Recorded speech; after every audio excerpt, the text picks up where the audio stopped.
రాష్ట్రంలో అంబేద్కర్ విగ్రహాలకి వాళ్ళ పాలాభిషేకం చేయదలిచారు. అందులో భాగంగానే కొనసాగించడం జరుగుతుంది. అసలు ఇటువంటి వ్యవహారాన్ని, ముఖ్యమంత్రి తీరుని ఏ రకంగా మనం ఎండగట్టచ్చు? భారతదేశంలో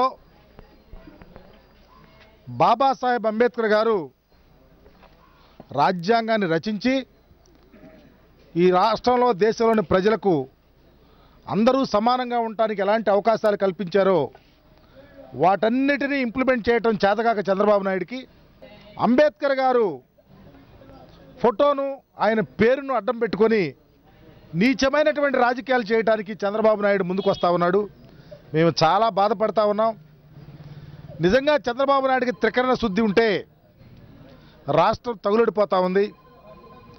కాల్మనీలో అనేక మంది పేదలు, నిరుపేదలు, బడుగు బలహీన వర్గాల వారు, దళితులు, ఉన్నత కులాల్లో పేదవాళ్ళు ఇరుక్కొని చివరికి 200 పైగా మహిళలు అశ్లీల చిత్రాలు తీసి వారిని కూడా వాడుకున్నటువంటి నీచ సంస్కృతి విజయవాడలో తేట తెల్లమైతే దానిలో చాలామంది శాసనసభ్యులు, శాసనమండలి సభ్యులు, మంత్రులు ఇన్వాల్వ్ అయితే దానిని గురించి అసెంబ్లీలో ప్రతిపక్ష నాయకుడు జగన్మోహన్ రెడ్డి గారు అడగటానికి పట్టుబడితే నవభారత రాజ్యాంగ నిర్మాత అంబేద్కర్ గారిని అడ్డం పెట్టుకొని తప్పుకోవాలని చూస్తూ ఉన్నాడు. నేను ఒకటే అడుగుతా ఉన్నా, నేను రాష్ట్ర ఎస్సీ ఎస్టీ కమిషన్ చైర్మన్గా చేశా. అంబేద్కర్ గారి దయ వల్ల మరలా వైఎస్ఆర్ కాంగ్రెస్ పార్టీలో రాష్ట్ర ఎస్సీ విభాగానికి అధ్యక్షుడిగా చేస్తూ ఉన్నా. ఈస్ట్ గోదావరి జిల్లా దళితులకు పట్టుగొమ్మ. అందుకనే ఈ ప్రాంతంలో అంబేద్కర్ గారిని అడ్డం పెట్టుకుని చంద్రబాబు నాయుడు జీవిస్తానికి, రాజకీయం చేస్తానికి ముందుకెళ్తా ఉన్నాడు. కాబట్టి ఈ ప్రాంతంలో నేనుండి పాలాభిషేకాలు చేయాలని నిర్ణయించుకున్నాం. రాష్ట్ర వ్యాప్తంగా జరుగుతూ ఉంది. చంద్రబాబు నాయుడికి నీతిబాహ్యమైన చర్యగా దీన్ని అభివర్ణిస్తా ఉన్నా.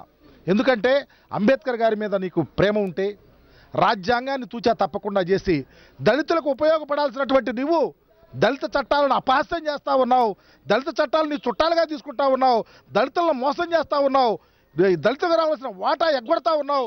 దళితులకు ఉన్నటువంటి ఎస్సీ ఎస్టీ చట్టాన్ని నిర్వీర్యం చేస్తూ ఉన్నావు. వాటి గురించి నువ్వు మాట్లాడటంలా. అంబేద్కర్ గారి గురించి నీకు రాజ్యాంగ ఆమోద దినోత్సవాన్ని భారతదేశంలో ఏ రాజకీయ పార్టీ చేయకపోతే వైఎస్ఆర్ కాంగ్రెస్ పార్టీ అధినాయకుడు జగన్మోహన్ రెడ్డి గారు ఆంధ్ర రాష్ట్రంలో గుంటూరు నడిబడ్డున వేలాది మందితో రాజ్యాంగ ఆమోద దినోత్సవాన్ని చేస్తే నువ్వెందుకు చేయలేకపోయావు? నువ్వు ప్రభుత్వ పరంగా ఎందుకు చేయలేకపోయావు? పార్టీ పరంగా ఎందుకు చేయలేకపోయావు? నీకు అప్పుడు అంబేద్కర్ గారికి గుర్తురాలేదని అడుగుతా ఉన్నా.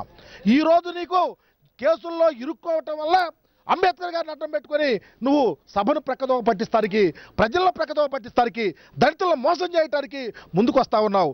నీ దగ్గర చెంచాగిరి చేస్తున్నా జూపూడి ప్రభాకర్ రావు, నీ దగ్గర చెంచాగిరి చేస్తున్నా మరి రావిల కిషోర్ బాబు మాట్లాడితే అవదు. రాష్ట్రంలో ఉన్న దళితాంగం అంతా చూస్తూ ఉంది. నువ్వు మమ్మల్ని మోసం చేయడానికి అంబేద్కర్ అడ్డం పెడుతున్నావు. కానీ నువ్వు ఈ రాష్ట్రం తగులడిపోయే విషయాలను నువ్వెందుకు పట్టించుకోవట్లేదు? దళితులంతా చూస్తూ ఉన్నారు. రాబోయే రోజుల్లో నీ రథచక్రాలు ఓడగొడతాం. అంబేద్కర్ గారు మా దేవుడు, ఆయన అడ్డం పెట్టుకోవటానికి నీకు అర్హత లేదు. ఈ రాష్ట్రంలో ఒకే ఒక్క పార్టీకి అంబేద్కర్ గారి గురించి మాట్లాడే అర్హత ఉంది. అది రాజశేఖర రెడ్డి గారి కుమారుడికి, వైఎస్ఆర్ కాంగ్రెస్ పార్టీకి అని చెబుతూ నీవు ఎక్కడైనా బుద్ధి తెచ్చుకోవాలి. ఖచ్చితంగా సభలో కావలసిన చర్చ పెట్టు. నువ్వు రాజ్యాంగ ఆమోదం దినోత్సవం చేసేవాడివి, నువ్వు అంబేద్కర్ గారి యొక్క జన్మదినాలు చేసేవాడివి. పార్లమెంట్లో 2 రోజులు ముందు పెట్టారు, నువ్వు ఇక్కడ ఎందుకు పెట్టలేకపోయావు? ఇప్పుడు ఎందుకు మాట్లాడుతూ ఉన్నావు? కాబట్టి నీ తప్పు చంద్రబాబు, ఒళ్ళు జాగ్రత్తగా